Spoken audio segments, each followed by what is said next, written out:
Alright, I'm not going to lie to you. I don't think this is going to be a particularly exciting video. I just shot it once, and there was a problem with the sound, but just in listening to what all I had to say, I'm like, wow, this is not particularly exciting. But I don't know. You know, you got to break the occasional egg to make an omelet, as they say. I wanted to address this notion, and a poster on one of my videos said this earlier today, that you know, the church fathers were heavily influenced by Plato and his ideas, and so that's where they got the Trinity from. I wanted to really look at that and see, is this really that credible a notion, that this idea of Trinitarianism came from Plato, you know, and that's where these church fathers who, you know, really dug Platonic philosophy, did they get it?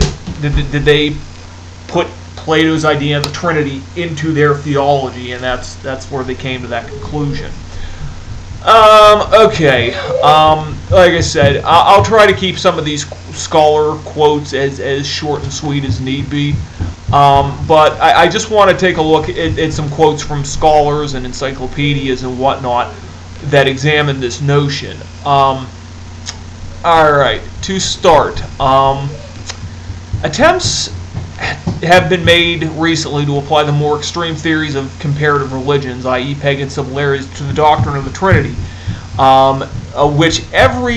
which serious thinkers of every school reject as destitute of foundation. That's from the Catholic Encyclopedia, 1912 version, volume 15, pages 47 through 49.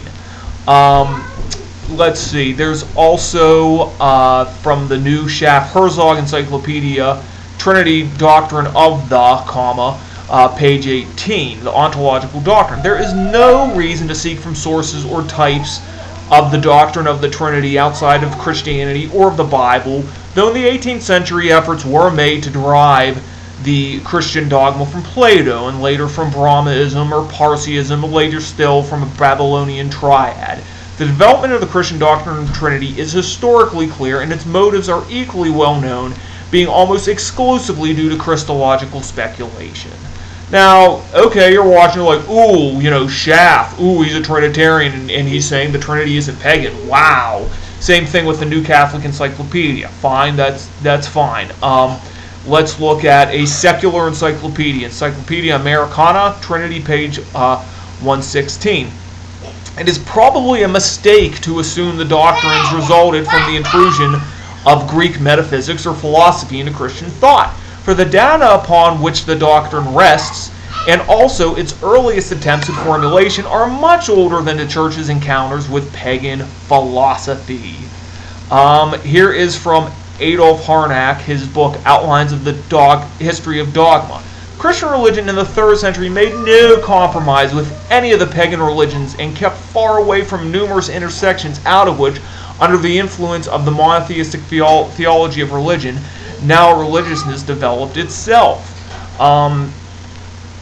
Just, you know, to summarize what these guys had to say, I mean, this, you know, people tried in the 1800s to make it look like, oh, you know, Trinitarianism was derived from Platoism. It's just not true. And I'll also point out, these guys who were trying to make Trinitarianism look Platonic, I mean, they were trashing the whole of Christianity, stuff that non-Trinitarians and Trinitarians completely agree on. They're trashing that as pagan. Baptism they trash as pagan.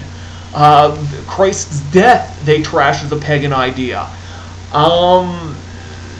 Baptism, the Lord's Supper they trashed as having a pagan, you know, pagan pre-Christian foundation. Now, you had the church fathers, some of them, not all of them, certainly not Ignatius, certainly not Polycarp, certainly not Irenaeus, but a lot of these guys spoke in the language of Greek philosophy, and what they were doing was trying to just put it into the language of the day. That's what pretty much the language everybody was speaking, so to speak. Here are some quotes to support that. Scholars have always recognized Greek influence not on Christian teaching, but on its mental cast and its phraseology and ideas. New Catholic Encyclopedia, 1912 edition, volume 14, page 58. Let's see here. See that from Outlines of the History of Dogma by Adolf Harnack, volume 1, chapter 2, pages 94 to 95. The Gospel, who can say whether Hellenism had already a share in its conception, required the missionary Greeks should become a Greek, and believers should come to know all things are yours, and ye are Christ. Paul, as no doubt other missionaries besides him, connected the preaching of Christ with the Greek mode of thought. He even employed philosophical doctrines of the Greeks as presuppositions in his apologetic, and therewith prepared the way for an introduction to the gospel and the Greco-Roman world of thought. But in my opinion, he has nowhere allowed that world of thought to influence his doctrine of salvation. The Pauline doctrine of the incarnate heavenly man was indeed apprehended. It fell in with the Greek notions, although it meant something very different from the notions which the Greeks had been able to form of it. I think Augustine had said that yes, that in the beginning was the Word. That's in Platoism, but nowhere in Platoism do you find the Word becoming flesh and dwelling amongst us. Want to also point out, Jehovah's Witnesses watching this, know that you point one finger at me, you got three pointing back at yourself, because your doctrine of Christ being a created, God's number one guy, his first created God, that also had heavy origins in Platonic thought. Let me take a look at a couple things. Here's another quote from Adolf Harnack, page 251. It is outlined in the History of Dogma.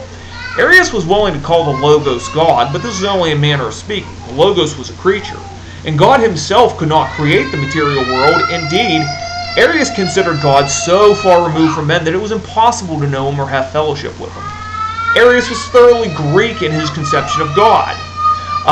They satisfied the deep-rooted Greek idea that God cannot be the creator of the material universe. And excuse me, that was not Harnack. That was A Short History of the Christian Church, Harry R. Bohr, page 113. In other words, this is very much, at the Nicene Council, whether they were Trinitarians or Arians, the language everybody was speaking there was Greek philosophy, and Arius's ideas were very much influenced by Greek philosophy too.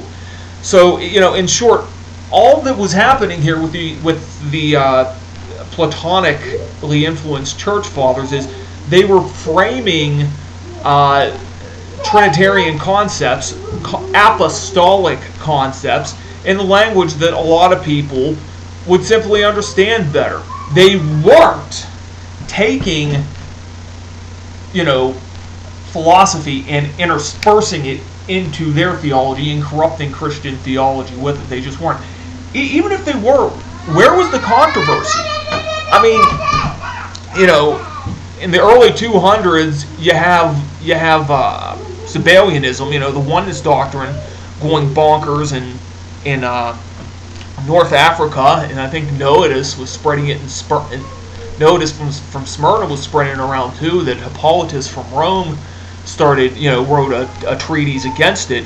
That caused a lot of people to say, "Whoa, this is corrupt doctrine."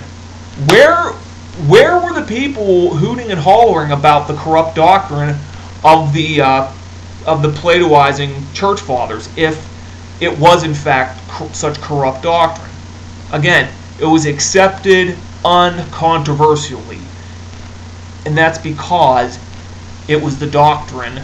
Well, the Trinity doctrine was the doctrine preached by the apostles. That's it. Talk to you later.